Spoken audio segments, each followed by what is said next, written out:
Bharatiya Janata party के शासित राज्य, चाहे वो उत्तर प्रदेश हो या मध्य प्रदेश में अक्सर ये देखने में आता है कि हिंदूवादी संगठनों के जरिए कानून को हाथ में लेकर मसाजिद के सामने जाकर के हंगामा करना, कोहराम मचाना, मुसलमानों के खिलाफ आपत्तिजनक नारे लगाना लाउड स्पीकर से, और उसके बाद जब मुसलमान उसका कुछ विरोध करते हैं तो उसके बाद उनके घरों पर बिल्डोजर पहुंच जाता है। लेकिन कई बार ऐसा होता है कि कुछ सही पुलिस ऑफिसर्स के जरिए जांच की जाती है और जांच में कई ऐसे खुलासे होते हैं जो ये दर्शाते हैं कि ये साजिशें खुद हिंदूवादी संगठनों के जरिए सरकार से मिलकर, पुलिस के मिलकर, भारतीय जनता पार्टी के नेताओं के मिलकर इस तरह की साजिशें की जा रही हैं। ऐसे ही एक मामले से पर्दा जब उठा, जब इंदौर के एक यात्रा के ऊपर पेट्रोल बम फेंका गया। 15 अगस्त को भारतीय जनता पार्टी ने तिरंगा यात्रा निकाली थी और उसमें पेट्रोल बम का इस्तेमाल किया गया। तुरंत इस घटना के बाद सोशल मीडिया में और मेन स्ट्रीम मीडिया में मुसलमानों को घेरने की तैयारी की जाने लगी। मुसलमानों के ऊपर आरोप लगाने जाने लगा कि मुसलमानों के जरिए ही ये पेट्रोल बम फेंके गए हैं। गृह मंत्री तक के बयान इस पूरे मामले में आए। वो गृह मंत्री जो अक्सर मुसलमानों के घरों पर बिल्डोजर चलवाने का आदेश देता है, उस गृह मंत्री ने भी कहीं ना कहीं बातों ही बातों में मुसलमानों के ऊपर इस तरह के आरोप लगाए थे। लेकिन पुलिस को दाद देनी चाहिए इस मामले में। पुलिस ने निष्पक्ष कार्रवाई करते हुए, जांच करते हुए सीसीटीवी को खंगाला, और जब इस सीसीटीवी को खंगाला तो चौंकाने वाला खुलासा हुआ कि इस यात्रा पर हमला करने वाले खुद गैर मुस्लिम थे जिन्होंने पेट्रोल बम फेंका था। उनको गिरफ्तार कर लिया गया, सीसीटीवी खंगाली गई, सीसीटीवी से ये सारी चीजें निकलकर सामने आई और उसके बाद ये एक बड़ा खुलासा सामने आया है जिससे ये बात सामने आ रही है। कांग्रेस ने आरोप लगाया है कि बड़ा दंगा कराना चाहती थी भारतीय जनता पार्टी, क्योंकि इलेक्शन आने वाले हैं और मामा को लग रहा है कि अब सरकार मध्य प्रदेश में बनने वाली नहीं है। एंटी इनकम्बेंसी और करप्शन का जो मुद्दा है वो कहीं ना कहीं छाया हुआ है, इसलिए भारतीय जनता पार्टी परेशान है। इसके साथ ही जिस तरह से भारतीय जनता पार्टी ने टिकटॉक की घोषणा की और उसके बाद नेताओं का पार्टी से भागने का जो सिलसिला शुरू हुआ है, भगदड़ जो मच गई है भारतीय जनता पार्टी में, तो अब कहीं ना कहीं इस तरह के मुद्दे तलाशे जा रहे हैं जिससे हिंदू और मुस्लिम कराया जा सके, फसाद कराया जा सके, दंगा कराया जा सके और उसके बाद हिंदुओं को साधा जा सके। लेकिन इस खुलासे से बड़ा घटना जो होने वाली थी, बड़ी घटना से बचा गया और उसके साथ ही जो खुलासा हुआ है उसमें कहीं ना कहीं पुलिस और प्रशासन की कारकर्दगी को सराहना की जाना ज़रूरी है कि उन्होंने बिना किसी भेदभाव के, बिना किसी सियासी दबाव के इस मामले का खुलासा किया है। इसके साथ ही मैं आपको बताना चाहूँगा कि कुछ दिन पहले एक मस्जिद पर भी पेट्रोल बम फेंका गया था। उसमें भी 6-7 लड़के और लड़के गिरफ्तार किए गए थे, जिसमें 2 लड़कियाँ थीं और वो तमाम गैर मुस्लिम थे। इस मामले में भी पुलिस खामोश रही। हालांकि इस मामले में भी अभी तक खुलकर कोई बात नहीं कह रही है पुलिस कि इसके पीछे क्या मंशा थी, सिर्फ गिरफ्तारी की बात कही जा रही है। लेकिन इस खुलासे से एक बड़ा बात सामने आई है कि किस तरह से हिंदूवादी संगठन मुसलमान और हिंदू करने के लिए किसी हद तक जा सकते हैं, अपने ऊपर भी हमला करा सकते हैं। जिस तरह से लगातार 2024 से पहले जिस तरह की आशंकाएं जताई जा रही हैं कि राम मंदिर पर हमला हो सकता है और वो भारतीय जनता पार्टी करा करके अपने फेवर में वोटर्स को करने के लिए इस तरह की घटनाएं, जिस तरह से पुलवामा किया गया था, इसी तरह से और बड़ी घटनाएं घट सकती हैं, ये बार बार कहा जाता है। और इस तरह की घटनाएं जब खुलासा होता है तो ये साबित होता है कि बिल्कुल कुछ भी हो सकता है वोट हासिल करने के लिए। मामला 15 अगस्त का है कि भाजपा की तिरंगा यात्रा पर पेट्रोल बम फेंके गए। मीडिया और नेताओं ने इसका शक मुसलमानों पर जताया और माहौल बनाने की कोशिश की। सीसीटीवी के आधार पर इंदौर पुलिस ने छत्तीपुरा थाने में 3 लोगों पर 435 आईपीसी के तहत एफआईआर दर्ज की। छत्तीपुरा थाना प्रभारी कपिल शर्मा ने बताया है कि पुलिस ने 2 युवकों विजय मालवीय और राकेश प्रजापत को गिरफ्तार किया है, जबकि घनश्याम नायक फरार हैं। ये तीनों मोटर फीडिंग का काम करते थे और दारू की बोतल से पेट्रोल बम बनाया था। ये 15 अगस्त को जो घटना हुई थी वैष्णव गर्ल्स स्कूल के सामने, उस घटना में जो 3 संदिग्ध युवक सीसीटीवी फुटेजेस में दिखाई दे रहे थे, उनमें से 2 युवकों को अभी राउंड अप किया गया है, जिनमें एक का नाम है विजय मालवीय, पिता राजू मालवीय, निवासी जयश्री नगर। दूसरे आरोपी का नाम है राकेश, पिता मोहनलाल प्रजापत, व्यास नगर।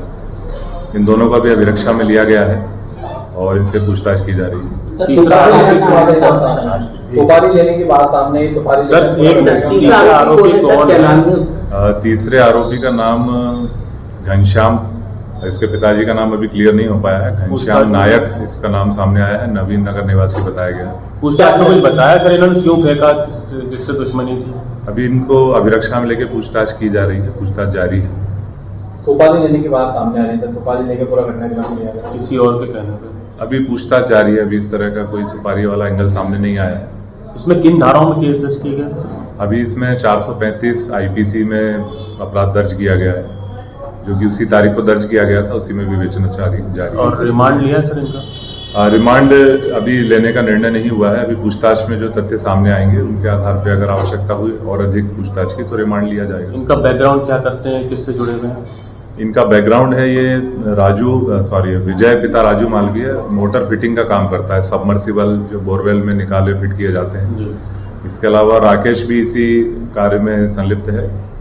घनश्याम भी मोटर फिटिंग का ही काम करता है। तो इन्होंने जो बम बनाया था किस तरह से बनाया था सर, ये पेट्रोल बम? ये इन्होंने अभी तक बताया है कि ये शराब की जो बोतल रहती है, खाली बोतल, उसी बोतल में थोड़ा सा पेट्रोल डाल के इन्होंने बनाया था। किस राजनीतिक पार्टी से जुड़े हैं सर ये लोग?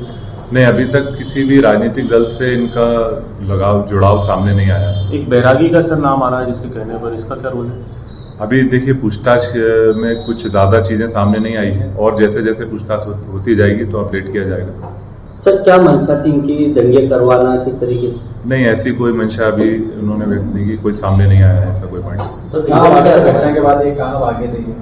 घटना करने के बाद ये इन्होंने एक रूट लिया था जवाहर मार्ग से होते हुए मच्छी बाजार, मोती तबेला, पलसीगर, माणिक बाग, चोइथराम से होते हुए फिर ये रिंग रोड खंडवा रोड पकड़ के तेजाजी नगर गए थे और तेजाजी नगर में इन्होंने कलारी से शराब की बोतलें ली थी और पास में कहीं खाली जगह में जाके शराब पी थी इन्होंने।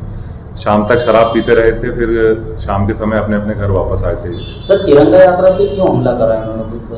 ये अभी पूछताछ में ये तथ्य सामने नहीं आया है, अभी पूछताछ जारी है। सर एकलव्य गौड़ का क्या रोल है इसमें उनका सहयोगी बताया जा रहा है, फोटो जो चल रहा है? नहीं, ऐसा कोई भी रोल नहीं है, कोई नाम सामने नहीं आया है। किसी संगठन से जुड़े हैं सर ये तो? नहीं, अभी तक किसी से भी संगठन से इनकी संलिप्तता सामने नहीं आई। तो इनके परिवार को पता था जब ये घर लौटे शराब पी के, तो बताया उन्होंने? नहीं, ये शाम के समय घर लौट के और अपना सो गए थे, इन्होंने किसी से बातचीत नहीं की थी। बम फेंके जाने की वजह का खुलासा पुलिस ने नहीं किया है, पर कांग्रेस का इल्जाम है कि तीनों युवकों को किसी ने बम फेंकने के लिए पैसे दिए थे ताकि दंगा भड़काया जा सके। पुलिस को इसका खुलासा करना चाहिए। हालांकि पुलिस जांच की बात कर रही है, अभी कुछ भी बोलने को तैयार नहीं है। इस घटना के 2-3 दिन पहले भी इंदौर पुलिस ने 4 युवकों और 2 युवतियों को एक मस्जिद पर पेट्रोल बम फेंकने के आरोप में गिरफ्तार किया था। हालांकि पुलिस ने उस मामले में भी वजह का खुलासा नहीं किया था। आज कांग्रेस नेता दिग्विजय सिंह ने भी चुनाव के मद्देनजर सरकार पर दंगा भड़काने का आरोप लगाया है। दोनों ही मामलों में पुलिस साफ तौर पर नहीं कह रही है कि किन लोगों ने इनको पैसा दिया, किन लोगों ने इनका इस्तेमाल किया दंगा भड़काने के लिए। इस पर कुछ नहीं बोल रही है। इससे आप अंदाज़ा लगा सकते हैं कि किस तरह से भारतीय जनता पार्टी ने पुलिस को इस पूरे मामले पे मुंह खोलने से रोक दिया है, क्योंकि कहीं ना कहीं उनके षड्यंत्र से, उनकी साजिश से पर्दा उठ सकता है। जहाँ तक मस्जिद का ताल्लुक है, उसमें जो गिरफ्तार हुए हैं उनकी भी क्या मंशा थी, किन लोगों ने उनको इस्तेमाल किया था, क्या करना चाहते थे वो इस घटना के बाद, इन तमाम चीज़ों पर पुलिस की चुप्पी साधना कहीं ना कहीं दर्शाता है कि पुलिस का इन आतंकियों को पूरी तरह से सपोर्ट हासिल है और इस मामले में पूरी तरह से खुलासा न करना ये दर्शाता है। और अब सवाल यही खड़ा हो रहा है कि जिस तरह से मुसलमानों के घरों पर बिल्डोजर चलाया जाता है बिना वजह किसी भी बात पर, उज्जैन में आपने देखा इंदौर में, उज्जैन में जिस तरह से थूकने के मामले में बिना वजह का आरोप लगा करके थूकने का, और उसके बाद घर को ये कहते हुए कि ये जर्जर है उसको गिरा दिया गया। जाहिर सी बात है इस मामले में पूरी तरह से बनता है, घर गिरना चाहिए, बिल्डोजर चलना चाहिए उन लोगों के ऊपर जो अशांति फैलाना चाहते थे, जो दंगा कराना चाहते थे। ऐसी कार्रवाई क्यों नहीं की जा रही है? अब कहाँ हैं निरुपम मिश्रा, मध्य प्रदेश के चीफ मिनिस्टर अब कहाँ हैं, मध्य प्रदेश के गृह मंत्री अब कहाँ हैं? अब क्यों नहीं बोल रहा इन आतंकियों के बारे में? क्यों इनके घरों पर बिल्डोजर चलाने की कार्रवाई, क्यों इनके ऊपर एनएसए लगाने की बात किसी के जरिए नहीं की जा रही है? तो सवाल यही खड़ा होता है कि क्या एनएसए और बिल्डोजर का इस्तेमाल सिर्फ मुसलमानों के लिए किया जा रहा है? क्या सिर्फ एनएसए और बिल्डोजर मुसलमानों के ऊपर ही लगाया जा सकता है? ये कई ऐसे सवाल हैं जो कहीं ना कहीं न सिर्फ पुलिस प्रशासन, इसके साथ ही सरकार और यहां तक के न्याय व्यवस्था के ऊपर भी सवाल खड़े करती है कि न्याय व्यवस्था, कोर्ट क्यों खामोश रहते हैं जब किसी मुसलमानों के घरों पर बुलडोजर चलता है और माँ बापों को सजा दी जाती है बेटे के जुर्म की, जुर्म होता भी नहीं है फिर भी बुलडोजर चला दिया जाता है, एनएसए लगा दिया जाता है। लेकिन जब जुर्म साबित होता है, बाकायदा फुटेज मौजूद है, बाकायदा ये दिखाई दे रहा है सीसीटीवी फुटेज में कि ये दंगा भड़काने के लिए, हिंदू मुस्लिम करने के लिए भारतीय जनता पार्टी की 15 अगस्त की जो तिरंगा यात्रा है उसमें बम फेंके गए, पेट्रोल बम का इस्तेमाल किया गया। तो अब सवाल यही खड़ा होता है कि सख्त कार्रवाई क्यों नहीं की जा रही? क्या इनको समर्थन हासिल है भारतीय जनता पार्टी का? क्या इनको समर्थन हासिल है पुलिस प्रशासन का? क्या इनको समर्थन हासिल है होम मिनिस्टर का? क्या इनको समर्थन हासिल है मुख्यमंत्री का? ये तमाम ऐसे सवाल हैं जो बार बार मुसलमानों के जरिए सोशल मीडिया पर किए जाते हैं। जाहिर सी बात है, एक्शन ना लेना, बुलडोजर ना चलाना, एनएसए ना लगाना पूरी तरह से सवाल तो खड़े करता ही है। शुक्रिया। आपको हमारी कोशिश कैसे लगी ज़रूर बताएं। हमारे यूट्यूब चैनल को सब्सक्राइब करना ना भूलें। इसके साथ ही बेल आइकन जरूर दबाएं। अगर आपको वीडियो फेसबुक पर देखना है तो पेज को लाइक करें, उसके साथ ही फॉलो भी करें। धन्यवाद।